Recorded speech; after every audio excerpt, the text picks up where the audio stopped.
E aí, pessoal, tudo bem? Como eu havia prometido no vídeo anterior, né? Gravar o segundo vídeo com a correção das atividades do segundo período. Então, vamos lá, mais uma vez, vamos acompanhar aí a correção das atividades. Tá aí a página do livro, 75 e 79, questões 1, 2, 7, 8, 18 e 19. Aí você pergunta, porque não passou logo todas, né, em sequência?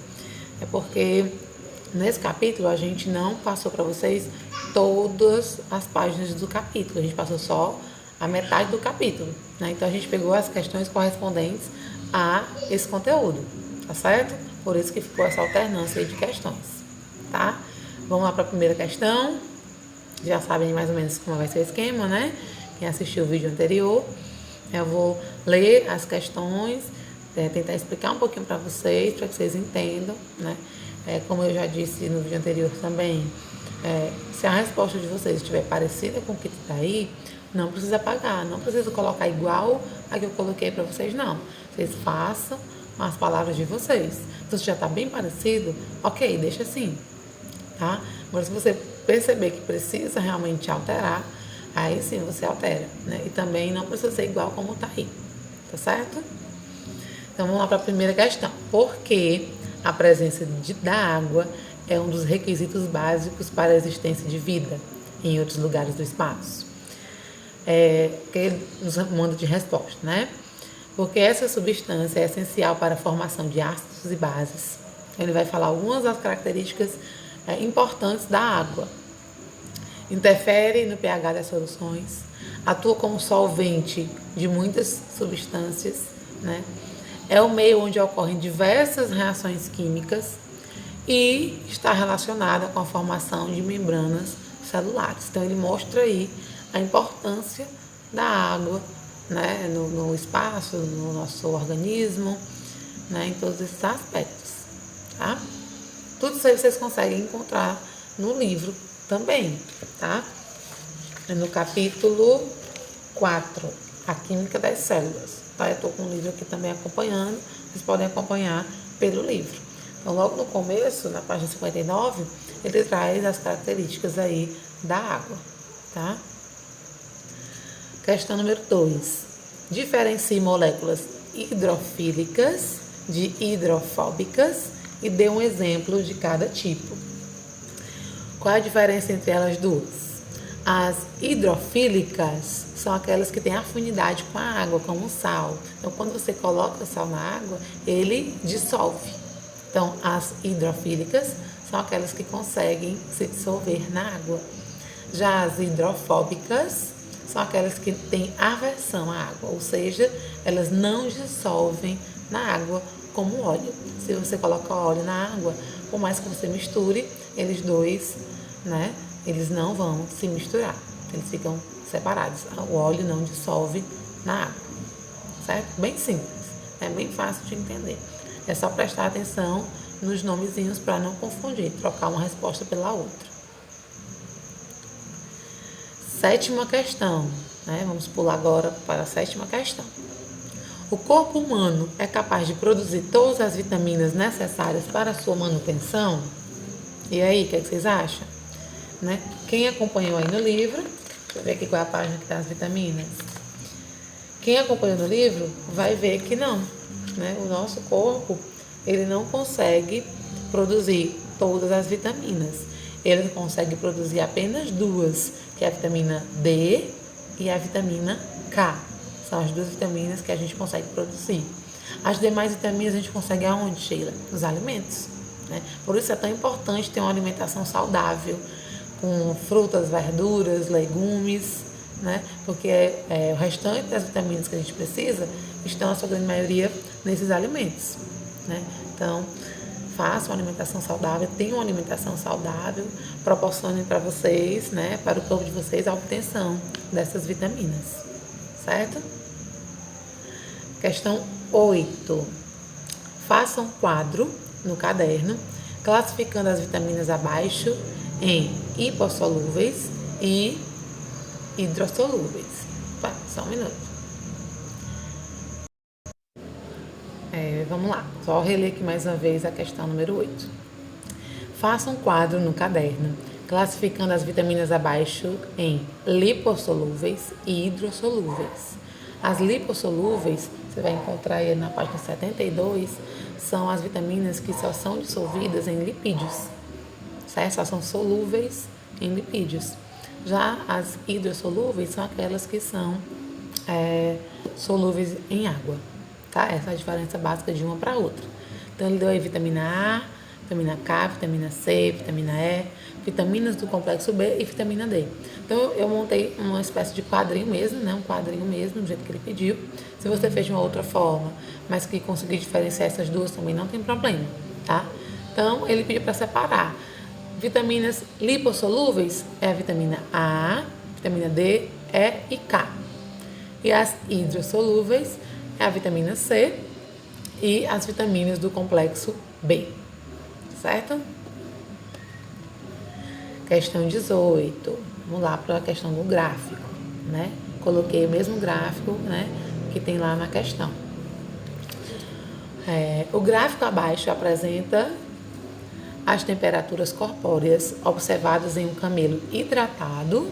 É um camelo que consumiu água, né, uma quantidade de água boa, ficou hidratado. E um camelo com privação de água, né, em estado de desidratação. Ele está desidratado, ele não consumiu a quantidade de água necessária. Analise os dados desse gráfico e responda as questões que seguem. Tá bom? Vamos lá. Item A. O que você pode concluir observando esse gráfico? Se você observar bem direitinho, essa parte de cima, eu estou olhando aqui para baixo por conta do livro, tá? Fica mais fácil de eu conseguir ver. Essa parte de cima mostra, né, as oscilações do camelo desidratado. Então, você vê que ele tem picos bem altos, né, do desidratado. O de baixo, que está mais em azul, são as oscilações do camelo hidratado, tá bom? Então, o que é que ele diz aí como resposta? Podemos concluir que a temperatura corpórea sofre maior variação quando o camelo, né, se encontra em estado de desidratação. Vamos voltar aí. Se observar, né, no gráfico na parte de cima, que fala do camelo desidratado, ele tem um maior pico de mais para baixo, mais para cima, né? Esses picos são maiores, né, do que no camelo que está hidratado, certo? Item B.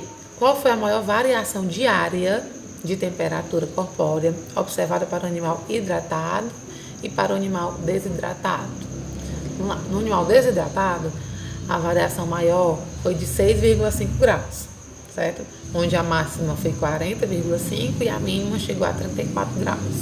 Então, a gente fazendo a diminuição aí dá 6,5 graus, né? Já no animal hidratado, a maior variação diária, né, de um dia só, foi de 3 graus, aproximadamente 3 graus. Então, vocês estão diminuindo a temperatura máxima com a mínima, foi a variação de 3 graus, aproximadamente 3 graus, tá? Item C. A quantidade de água no organismo e a variação de temperatura corpórea são grandezas diretamente proporcionais ou inversamente proporcionais. Então, quem já viu lá na matemática sabe o que isso significa. Está perguntando se a quantidade de água que o organismo tem e a variação corpórea, né, a variação da temperatura do corpo desse organismo, elas crescem ou descem de maneira igual, ou se é o contrário, enquanto uma cresce, a outra diminui, né? Então, a resposta é que elas são inversamente proporcionais. Como assim, Sheila? Quanto maior a quantidade de água, né, quanto maior a quantidade de água no organismo, menor é a variação de temperatura. E aí você pode observar isso aqui no gráfico, o camelo hidratado. Como ele tinha uma maior quantidade de água no organismo, essa variação, esse sobe e desce, ele é bem menor, certo? Então, é uma grandeza inversamente proporcional. Enquanto um está aumentando, o outro está diminuindo, certo? D. Como o estado de hidratação do animal pode interferir em sua temperatura corpórea? Então, como essa quantidade de água presente no organismo pode interferir na temperatura do corpo? Vamos lá. a resposta. Interfere porque a água é um dos meios pelos quais o organismo elimina o excesso de calor. Assim, quando o animal se encontra desidratado, a eliminação do excesso de calor pelo suor é comprometida, possibilitando o aumento da temperatura. Então, quanto mais hidratado a gente está, né, a gente pode suar, a gente vai suar, e o suor ajuda a diminuir a temperatura corpórea. Então, se a gente está desidratado, a gente não tem uma grande quantidade de água no nosso organismo, a gente não consegue produzir esse suor de uma maneira eficaz para baixar a temperatura do nosso corpo, nossa temperatura corpórea, certo? Por isso é importante, por isso e por outros tantos motivos, né? É importante que a gente esteja sempre hidratado, né? Esteja sempre ingerindo uma boa quantidade de líquido de água durante o dia, certo? Última questão, esse aqui foi mais rapidinho, né? Esse vídeo, são menos questões. Última questão caiu no Enem. Na década de 1940, na região centro-oeste, produtores rurais, cujos bois, porcos, aves e cabras estavam morrendo por uma peste desconhecida, fizeram uma promessa, que consistiu em não comer carne e nem derivados até que a peste fosse debelada, até que a peste acabasse. Assim, durante 3 meses, arroz, feijão, verduras e legumes formaram o prato principal desses produtores. Para suprir o déficit nutricional a que os produtores rurais se submeteram durante o período da promessa, foi importante eles terem consumido alimentos ricos em item A, vitaminas A e E, frutose e sacarose, açúcares, aminoácidos naturais, aminoácidos, essenciais, ácidos graxos e saturados. E aí, que eu já até falei numa questão anterior, é importante, né, eles terem consumido o quê? As vitaminas, né? As vitaminas presentes aí nas frutas e verduras, né, nos legumes que eles consumiram, certo? E nos alimentos que eles consumiram durante esses 3 meses, certo? Então, esse vídeo foi mais rapidinho, mas eu espero que tenha dado para vocês entenderem, né, a explicação das questões.